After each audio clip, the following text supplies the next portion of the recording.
Hey guys, in today's video I'll be showing you how to cut this beautiful skirt with these full nurses. Okay guys, so that's my skirt bodice, my skirt pattern, and that's my hip line above. So I'm going to connect a straight line from my hip line to the tip of my center front, and actually this line should be curved and not a slanted straight line. Okay, so as you can see, I have already made my slash lines on the other side of the pattern, so I'm cutting out the excess. Now I'm going to cut through the slash lines, so cut it to the top, but actually not through the top.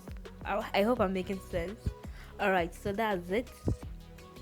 So just get a fresh pattern paper and then spread it out, and make sure you spread it out as wide as possible in order to get the fullness you need.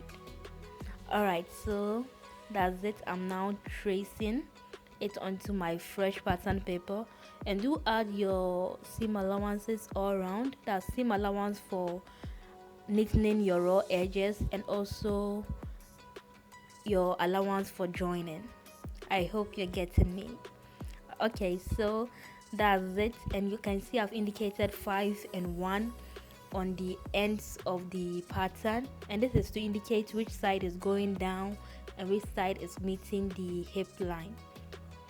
Alright, so that's it, and I hope it was useful, and please do give me a thumbs up, and I'll see you all in my next video. Bye.